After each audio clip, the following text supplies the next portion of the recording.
Hello everybody, welcome back to the Brothers Grimdark, and today we're going to be talking a little bit about my GT list, which is Tyranids this year, or for this season, maybe not for the year, for the season at least.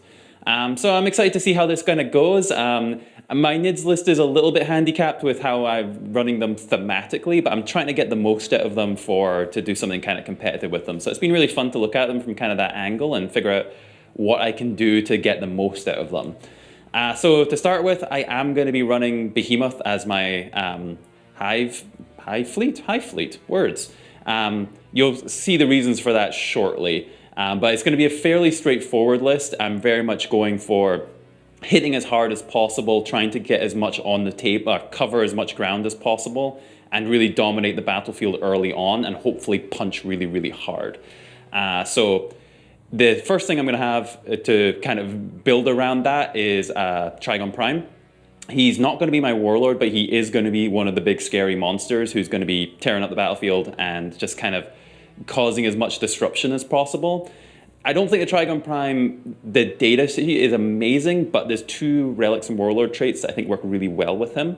One of them is the Maw-claws of Thyrax, something like that, and the other one is the enhanced something, whatever it was. So, enhanced senses. That's the one. We'll get there in the end. We'll figure it all out. So basically, that just gives him reroll hits and reroll wounds. So even as he degrades, he's still going to be quite threatening with all the attacks he has. It makes him threatening to just about anything he touches as well, because you're rerolling everything. And it's also just kind of funny because every time he kills something, he gets more attacks, which is actually quite cool. On the other side of my HQs, I also have a Neurothrope, so he's doing the exact opposite. He is going to be a purely buffing character. So I've taken the Warlord trait for him that allows him to do the 3d6 dice for casting and picking the two highest for both him and another unit. So the idea here is I'm going to have him, I'm going to have a unit of Zoanthropes, and they're just going to be like super reliable psychers. He's already getting +2 to cast himself, so casting on 3 dice +2. And I'm just going to be taking the super buffy powers. So he's going to have Catalyst as one of his psychic powers, so that gives me a 5-up shrug. I have Onslaught, which gives me advance and charge, which is going to be really helpful because the Trygon Prime also has the ability to give something +1 to their advances and +1 to their charges. So things are going to be very quick. And his last psychic power is Paroxysm, which is also really handy because it turns off Overwatch. So even the idea here is like be super aggressive, get forward really quickly, turn off Overwatch for anything that's really scary, make them -1 to wound me, and just try and punch stuff really fast. So some of the things which are going to be doing that punching, I'm doing my standard thing. I'm running my 3 units of warriors, both five warriors each, with adrenal glands. So that gives them +1 to move again. So again, quite quick, and +1 to their strength. Now, going back to my whole sort of army thing here, I'm going Behemoth. So with Rending claws, they get +1 strength for that. They get +1 strength for their adrenal glands, and they get +1 strength for the first round of combat. So that gives them to strength 8 on the charge, or when they're charged, the AP -4. So I still think that's quite good against a lot of armies. It'll munch through Marines, and even quite tough stuff with that strength 8 is quite good. So that's one of my fairly hard-hitting units. I also have a Carnifex with the Crushing Claws and the regular Scything Talon things. He's a bit of a utility thing, so he can hit either vehicles with his claws or the talons with more his or heavy infantry. I also gave him adrenal glands, so again, he's also getting the extra move and extra strength. So he gets the strength 8 on the charge too, even with the talons. And I also have a Screamer Killer, who's basically doing the same thing, but he's even a little bit quicker and just lots more attacks. So really good kind of heavy infantry there. So that's a couple of my sort of heavy hitting units. But then the big one. So I did have a little bit of fun with this. I am taking a Demachairon, which, I had to fit something really fun and silly into this list. He's basically a massive distraction Carnifex, but he does have some fun tricks. He always has a 4-up invuln, so he's going to be fairly tough to chew through. He moves over buildings and terrain because he's leaping things, so he's always moving really fast. I can give him the advance and charge, which is quite nice. And he regens wounds. So you know, he should be a bit of a nuisance. He's got D3+3 on his weapons, so he's going to go through things quite well. He's a lot of points, but he is quite a good distraction. So I think in some games, he's maybe not going to make his points up, but he's going to have to be dealt with. So we'll see kind of how he does. We'll see. But I wanted something big and fun in there, so that's what he's there for. And then I also have a Haruspex, who actually does a fairly similar role to the other Carnifex, but is much tougher. I like the Haruspex for a kind of GT list a little bit because he's got quite a little bit of duality. He's got 15 attacks against infantry, so if he comes up against any light infantry, he's just going to eat them. And he's also got the D3+3 option with his claws. So if he comes up against a tank or something like that, even 5 attacks, he's going to go through those quite quickly.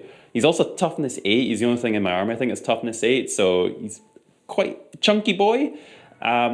Yeah, so then the last thing is just the Zonethropes, who do exactly what Zonethropes do. They just zap stuff. 4 up invul's great. The fact that they also give my whole army a 4 up or a 5 up invul for whenever I use that Synaptic Imperative is really good just to keep things alive a little bit longer. Always take a unit of Zonethropes. I know they're really expensive now, but they are such a good unit still, even with that. So I used to run 2 units, which was even better. I think they're a bit too expensive to do that now. So just running the 1 unit.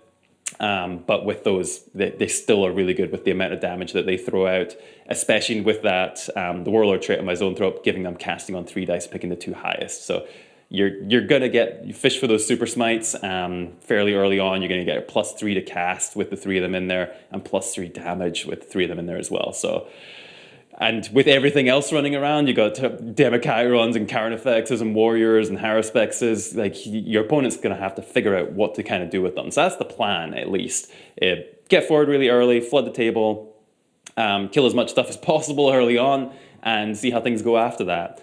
It's obviously a very elite army, so I'm trying to, with Catalyst and the Zonethropes in there, to give me a little bit of protection buff that will hopefully keep things alive a little bit. We'll kind of have to see. That's what I'm a little bit worried about, is if I bounce or just get killed, I'm going to have a little bit of a hard time with board presence, but we'll see. Yeah, that's kind of the main idea for what we kind of got going here. For my adaptive biomorphology, I'm probably almost always going to take the one that gives my monsters OBSEC. I think that's actually really, really good with the amount of monsters I have, and they're going to have to be bullied off there. The Demachiron and the Haruspex and the Trygon Prime are all going to count as 5 models with that as well. So I might change that up battle dependent because with the new Bounce Data Slate, we can actually do that again, which is great. But I think that one is the one I'm going to be going to fairly often. Again, same sort of thing for secondaries. I'll see how they go. I think secondaries are a little bit tricky with this army. Because of how elite it is, grind them down I think is going to be useful some games. And because a lot of my damage is melee based, I actually think the Tyranid one, Cranial Feasting, is actually not bad for my army.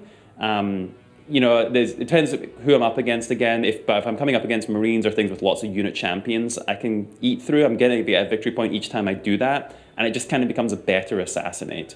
So we'll see. Other games might pick something else, but because of how skewed my damage is towards close combat, I actually think that Tyranid one is tapi actually pretty decent.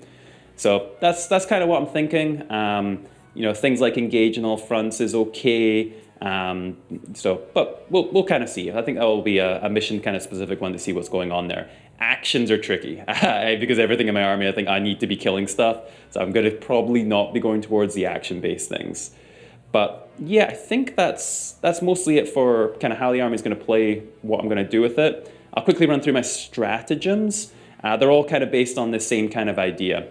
So I've got the ability for my Neurothrope to cast an extra psychic power, so he's probably going to be doing like 3 psychic powers a turn, which is just funny. So we'll see how he does with that. I'm also, then everything else is basically based around killing stuff.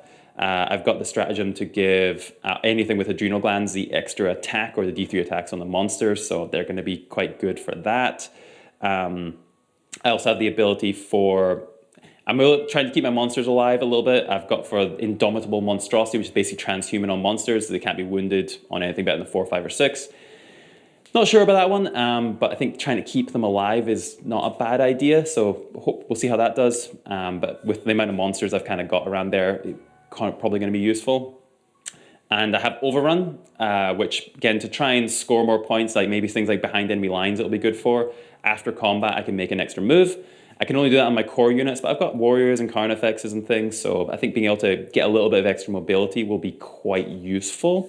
What else have I got? Oh, and of course, the Behemoth specific stratagem, which is fantastic on warriors, is Fight on Death.